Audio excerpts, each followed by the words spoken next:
Assalamualaikum warahmatullahi wabarakatuh.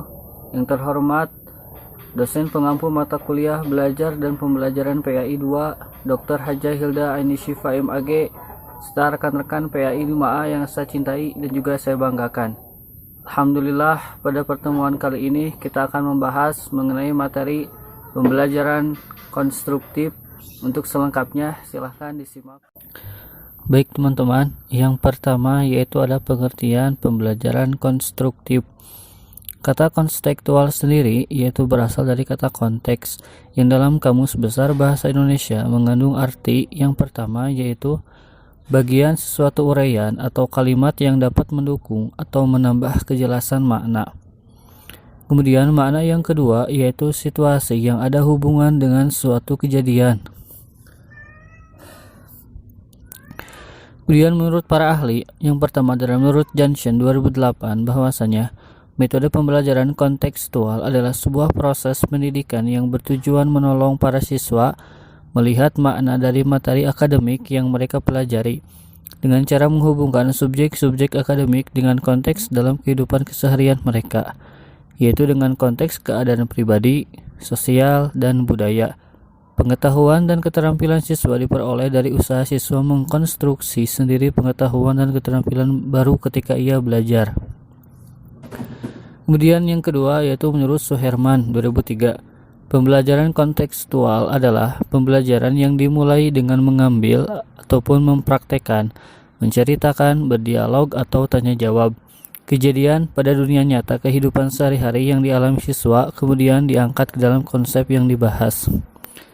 Selanjutnya yaitu ada komponen pembelajaran kontekstual. Beberapa komponen dari pembelajaran kontekstual menurut Depdiknas 2002 yaitu yang pertama ada konstruktivisme atau konstruktivisme. Konstruktivisme sendiri merupakan landasan berpikir filosofi pendekatan CTL. Pandangan dari konstruktivisme ini bahwa siswa membangun sendiri pengetahuan mereka melalui keterlibatan aktif dalam proses belajar mengajar. Dasar pembelajaran tersebut harus dikemas menjadi proses mengkonstruksi, bukan menerima pengetahuan. Guru-guru pada dasarnya telah menerapkan filosofi ini dalam pembelajaran sehari-hari dan bentuk terbatas, namun perlu dikembangkan kembali lebih banyak. Strategi dalam pandangan konstruktivisme ini lebih diutamakan dibandingkan seberapa banyak siswa memperoleh dan mengingat pengetahuan. Tugas guru sendiri adalah memfasilitasi proses tersebut dengan cara yang pertama, menjadikan pengetahuan bermakna dan relevan bagi siswa, kemudian memberi kesempatan pada siswa menemukan dan menerapkan idenya sendiri. Yang ketiga adalah menyadari siswa agar menerapkan strategi mereka sendiri. Yang kedua adalah menemukan atau inquiry. Menemukan sendiri merupakan bagian inti dari kegiatan pembelajaran berbasis CTL. Pengertian dari menemukan ini adalah inquiry. Prinsip ini mempunyai seperangkat siklus, yaitu observasi, bertanya, mengajukan, dugaan, mengumpulkan data, dan menyimpulkan. Sebagai sebuah modul pembelajaran, prinsip inquiry sangat tepat bagi penanaman konsep yang membutuhkan kerja eksplorasi dalam bentuk induktif. Pengetahuan dan keterampilan yang diperoleh siswa diharapkan bukan hasil mengingat fakta-fakta, tetapi hasil menemukan sendiri. Menurut Nur Hadi 2003 menyatakan bahwasanya langkah-langkah inquiry adalah yang pertama, merumuskan masalah, yang kedua, mengamati atau melakukan observasi, yang ketiga, bertanya dan menduga, yang keempat, menganalisis dan menyajikan hasil-hasil penemuan dalam bentuk gambar, bagan, laporan, tabel, dan hasil kerja lainnya. Yang terakhir, mengkomunikasikan hasil karya atau temuan kepada pembaca, teman sekelas, guru, atau adian lain. Yang ketiga, yaitu bertanya atau questioning. Pengetahuan yang dimiliki seseorang selalu bermula dari bertanya. Bertanya dalam pembelajaran dipandang sebagai kegiatan guru untuk mendorong, membimbing, dan menilai kemampuan berpikir siswa. Nah, salah satu kegiatan dalam bentuk formalnya adalah mengawali, menguatkan, dan menyimpulkan sebuah konsep. Bentuknya bisa dilakukan guru langsung kepada siswa atau justru memancing siswa untuk bertanya kepada guru, kepada siswa lain, atau kepada orang lain, baik secara khusus. Kegiatan ini sangatlah menunjang setiap aktivitas belajar. Bukankah pengetahuan yang dimiliki seseorang biasanya dimulai dari bertanya?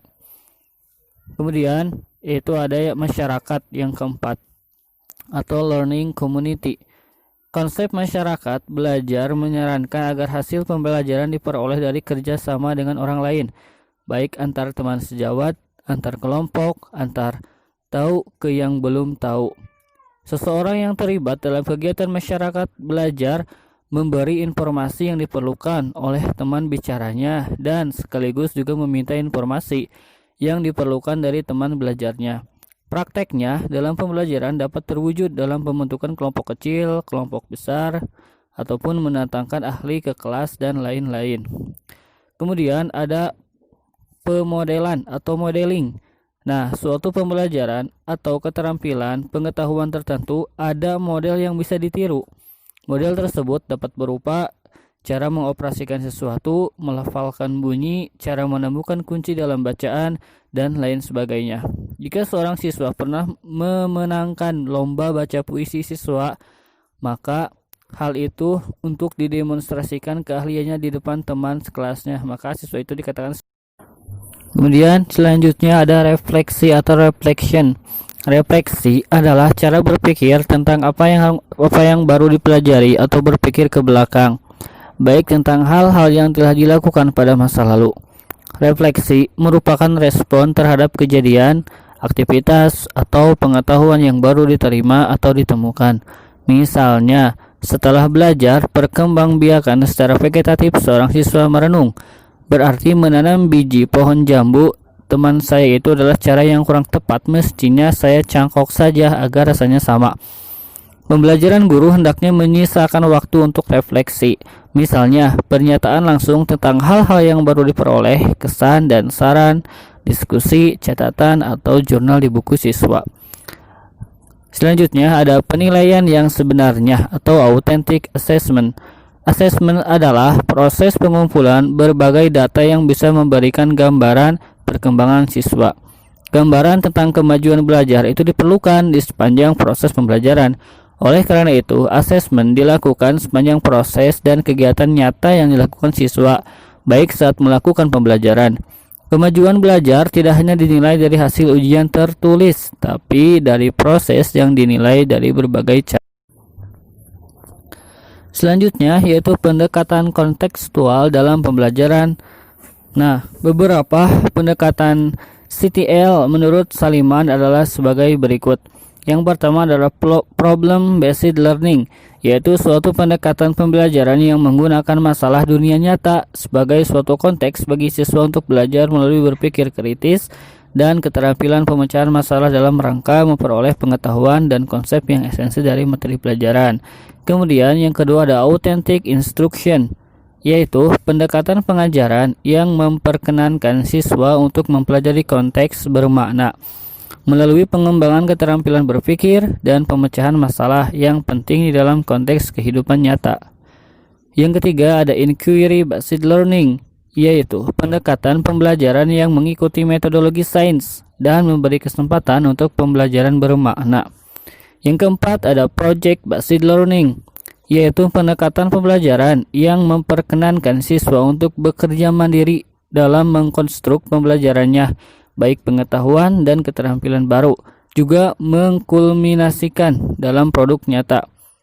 Yang kelima ada work based learning, yaitu pendekatan pembelajaran yang memungkinkan siswa menggunakan konteks tempat kerja untuk mempelajari materi ajar dan menggunakannya kembali di tempat kerja.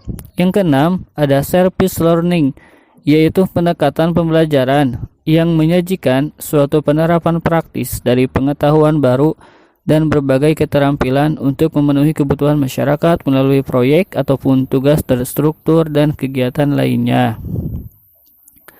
Yang ketujuh ada cooperative learning, yaitu pendekatan pembelajaran yang menggunakan kelompok kecil untuk bekerja sama dalam rangka memaksimalkan kondisi belajar untuk mencapai tujuan belajar. Yang terakhir ada strategi pembelajaran kontekstual. Menurut Nur Hadi 2003 ada beberapa strategi pembelajaran kontekstual. Yang pertama yaitu pemecahan masalah. Penyajian masalah yang nyata kepada siswa bertujuan agar siswa berpikir secara kritis dalam rangka mencari dan menemukan pemecahannya melalui berbagai sumber belajar. Yang kedua, kebutuhan pembelajaran terjadi di berbagai konteks, misalnya rumah, masyarakat, dan tempat kerja. Bagaimana dan di mana siswa memperoleh dan memunculkan pengetahuannya menjadi sangat berarti. Dan pengalaman belajar ini akan diperkaya jika mereka mempelajari berbagai macam keterampilan di dalam konteks lain yang bervariasi seperti rumah, keluarga, masyarakat, tempat kerja, dan sebagainya. Yang ketiga yaitu mengontrol dan mengarahkan pembelajaran siswa sehingga menjadi pembelajar yang mandiri, self-regulated learner, untuk selanjutnya menjadi pembelajar sepanjang hayat, lifelong education, yang mampu mencari, menganalisa, dan menggunakan berbagai macam informasi. Yang keempat, kondisi siswa sangat heterogen dalam hal nilai, adat istiadat, sosial, dan perspektif.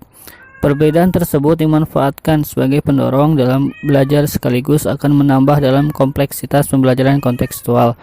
Oleh karena itu, siswa mampu menghargai perbedaan dan memperluas perspektifnya serta membangun keterampilan interpersonal, berpikir melalui berkomunikasi dengan orang lain, menurut istilahnya adalah Gardner. Kemudian yang kelima adalah mendorong siswa untuk belajar dari sesamanya dan bersama-sama dengan saling ketergantungan, interdependent learning group. Pernyataan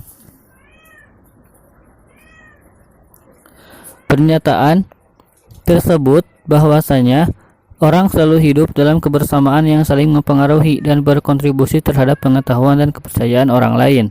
Yang terakhir adalah menggunakan penilaian autentik atau authentic assessment.